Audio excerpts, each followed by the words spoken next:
Good morning, guys, and welcome back to Miranda Detailing. So in today's video, we're working on this 99 Porsche Boxster, and it's in for our paint enhancement. It's got a lot of issues going on, and it's kind of a crappy rainy day out today. So I'm gonna quickly show you guys our wash process, just kind of put that on time lapse, but then bring it in and show you the condition of the paint because it's horrible. Can we save this thing?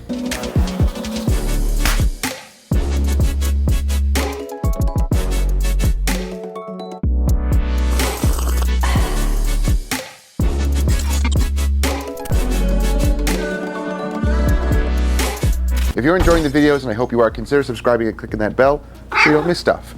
And check out the links down below in the description, and check out our new website. We have links on there as well as free forms to download. If you have any questions, let me know. So here's the Boxster. Yeah, look how bad it is. We haven't washed it yet. We have to redo these headlights, make them look better if we can. Ugh. We also have to clean the interior up, so I may show you some quick little video of that. But this is going to be sold. The customer wants it cleaned up, polished up as best as possible for the budget that, you know, is the paint enhancement. For the paint enhancement, if you want to check out the prices for that, check out our website like I mentioned. But it has a lot of dents and dings and scratches and all sorts of stuff going on. So the aim is to increase the gloss, get rid of some of these nasty marks on the paint, or at least reduce them to the point where they're not as noticeable. So because it is raining out, we got to work fast. So we're going to wash it, decon it, and then pull it in, dry it, and inspect the paint some more. Oh yeah, and this was polished by somebody, and they bumped up here with a rotary polisher and probably rubbed against the rubber here. At least it didn't ruin anything on this plastic trimming, but we got to remove that. So probably some all-purpose cleaner, a little brush, and that should be removed.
So the Porsche is washed.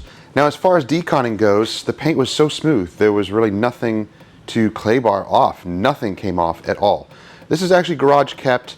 It has very, very low mileage, so it's not driven a ton. But I don't know where all this damage came from. So let's take a quick look around. As you saw, we actually just buzzed out these headlights really quick. We used 2000 grit sandpaper, and we used these discs, these sanding discs, and they are awesome. So these are the Rupes ones. You can get these at Car Supply's warehouse. And they come in the 3-inch size, so you can just pop them onto a little foam interface, which they also sell, and then you can use your little 3-inch polishers and be able to sand. Now these are really not too expensive. They're priced just right. You get a big box of them, and they already do kind of have a foam interface, but you can make them a little bit softer if you so choose. The headlights did not need multi-stage because they're actually really, really bad. If you really go close up, you can see a lot of other defects that I can't get out. But they actually are much improved. The yellowing is gone, and you're just left with, damaged headlights, but it's to be expected.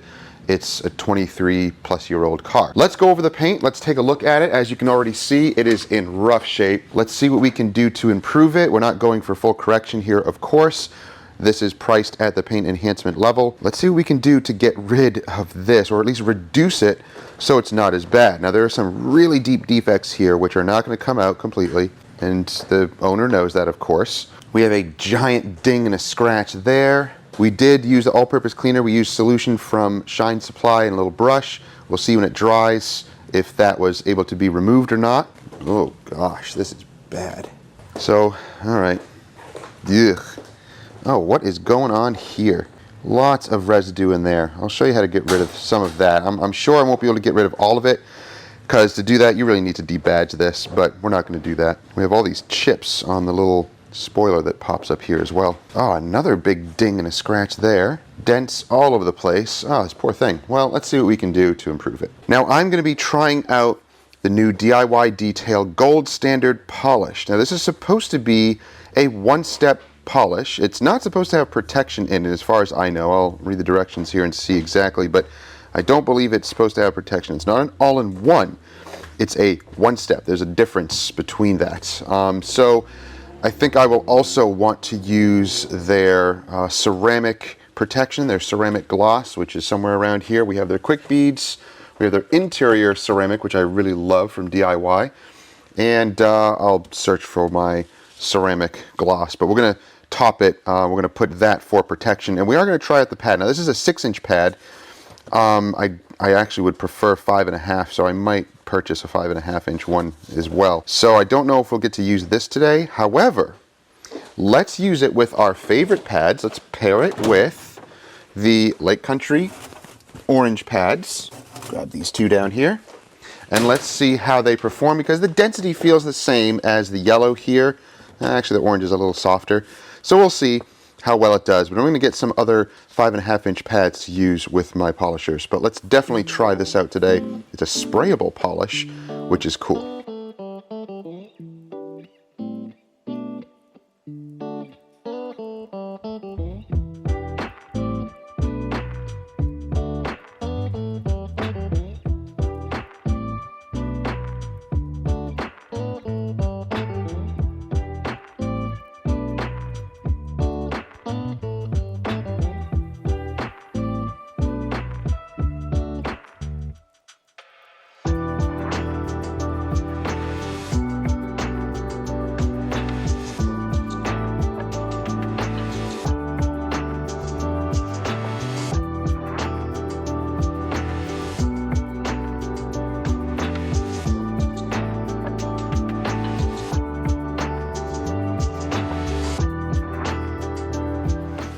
How disappointing, guys. Check out the results. So here's before. What? Yeah. Huge, huge improvement. Now you see it's still a little bit of ghosting in there. This paint is so soft. So what we might do is actually pretty much kind of do a two-step, but not really, even though this is a paint enhancement. This is not quite a two-step. Let me explain. Now, when it comes to the different wording choices that you use for polishing, there are so many different ways of explaining how to polish paint. We try to keep it simple, but again, we have to kind of explain things. So here's how we do our system with our paint enhancement and with our paint correction. So we have 3 levels. We try to keep them simple, and we do it by a percentage basis. And I know not a lot of guys do that. Some detailers don't want to use a percentage basis. It's totally fine. It's up to you. It works for me, and it's been working for many years. So I continue to do it. But here's what we do for our paint enhancement. We are striving for 50 to 75% of the swirl removal and defect removal. So that's improvement. It's reduction. It's not complete removal 100%. I don't believe in that anyway. Even with our paint corrections, it's 90% plus. So it leaves room for, well, the condition of the paint, how much clear coat is on there, and what the customer wants. Our customers, a lot of them don't want or need full paint correction. This 50 to 75%, when they hear that in our area, they love it. It's kind of a buzzword for them, and they're like, that's perfect. That's all I want. That's all I need. And it's priced perfectly for our demographic. So it works for us. So whatever we need to do to achieve that 50% plus is what we're going to do. Sometimes one perfect step is all it takes. With this type of paint, it's going to take a little bit more. However, it's a small car, and when you're experienced in polishing, you still go pretty fast. And once we get on a roll and we pick the right combo, then it goes by pretty quick. Even if we have to hit a panel twice, or sometimes 3 times, or if you hit it once with this and then you go back over it really fast with a black soft pad just to kind of clean up the little bit of marring that's left behind because it's soft black paint, if that's what we need to do, that's what we need to do. We can do it still quickly and efficiently, but is there a one true perfect, like one step where you go for a certain amount of time, this many passes, this much pressure and all of that?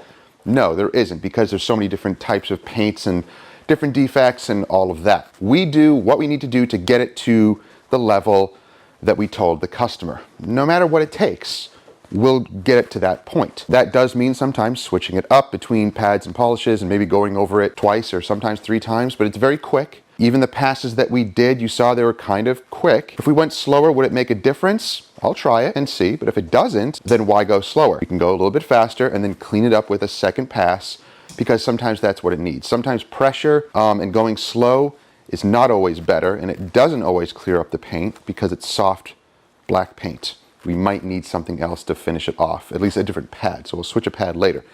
But the results are awesome, right? Not bad at all. This polish is very smooth, long working time. It's an extremely easy polish to use, and the fact that it's sprayable is a plus. It's a very cool polish. Now, I am curious if I was to use that 6-inch yellow pad, what it would do. Maybe I'll just throw it on the 5-inch backing plate and see what it does. I'll try it also. You can't deny the results. It's pretty awesome. So that's just the first initial usage of this product. I hadn't used it before. That was the first time I used it. So initial thoughts, it's an awesome polish, and it did great for this Porsche. Now, when I put that light on it, you see that little bit of haze on there. That's so minimal, and really you only see that with the lights, because check this out. So you don't pick up on it as much with the ceiling lights. So you go from that to that. Oh, wow, that's really bright. Yeah, and you see it's the light differences. The camera picks up things that your eye doesn't see. So, in fact, doing this, the camera picks it up, but my eye does not. So you might see that little bit of ghosting. You see like that right there? That's just like a little bit of DA haze. That's all that is. The paint is very, very soft, and what you're seeing here, your eye barely picks up. It's really not that big of a deal. In fact, it might just be a little bit of residue. So we're gonna continue with this because the results are amazing. So is this for DIY guys? Oh yeah, very simple polish to use. It's great. Now, if we switch over to a black pad, what will happen? We'll try that out in a moment, so stick around.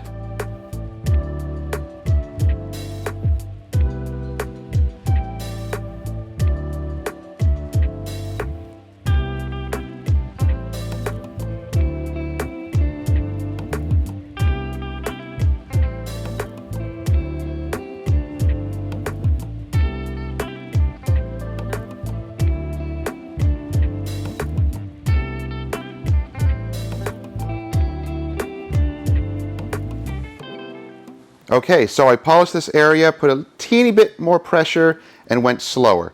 And did it make a difference? No, not really. It looks the same, exactly the same as this. But it's fine. It's still working great. I might just try it with a black pad and go back over it and finish it up. But what do you think? We're not doing a correction. I know that, but I can still see a little bit of like wiping hair. Or it could be residue. Maybe it's just residue. I don't know. We'll see when we, work around the vehicle. But what do you think? First thoughts? I love it. Yeah? It's amazing. Yeah, I mean, it's awesome, awesome results. So here's where she just polished. And, oh, yeah. That's amazing.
So I gave the yellow pad a shot. I didn't really give it a fair chance because it's a 6-inch pad and I really need a 5.5-inch pad. So I'll get some other 5.5-inch pads of that. But even working like that, it did a good job. So the SPTA actually does have a 6-inch backing plate. I just didn't want to switch it out, and I put it somewhere and I don't know where it is because I don't use 6-inch backing plates and pads. If you want to give that a try, you can. If you like to use 6-inch pads, that's totally fine, but I prefer 5.5-inch. However, it still did a good job. Even using it like that, as you saw, it cleared up the paint really, really well. I'm going to go back to my Orange Lake Country pad because that, again, is just fitting the backing plate better and works a little bit better. All in all, I really enjoy using this polish, and pairing it with your favorite pad, give that a shot. It works really well. You know that we love the Orange Lake Country pads. It just pairs well with them. You could most likely use it with a microfiber disc, with a black soft pad. It doesn't matter. It's kind of a pad dependent polish. It works really well. We're really enjoying it and we're flying through this. We just have the back end here now to finish up, and then we're going to start protecting it and working out all the other details on this job. But so far, loving this stuff.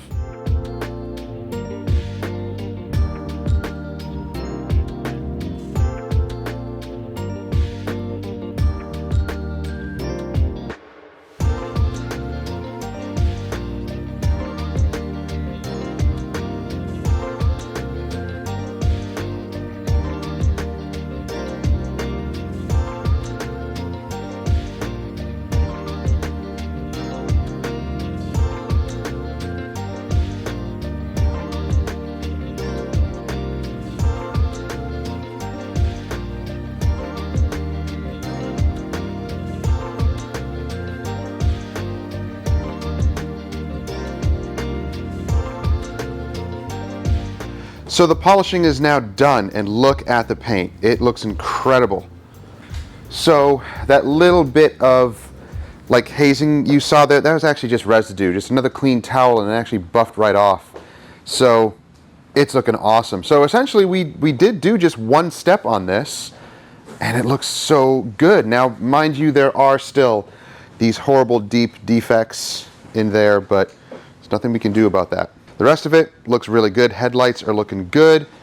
We're going to touch up this trim a little bit and the glass, make sure the trim is looking good. Then we're going to protect it with the DIY ceramic gloss. Now we also have the fabric top here, and check this out. That staining came out. That was just polish residue from someone bumping up the polisher against this. So all-purpose cleaner, a little brush, came right out. Now I just need to vacuum the top here. You can actually just use a vacuum with a brush attachment. My favorite Hoover brush attachment here will work perfectly for that.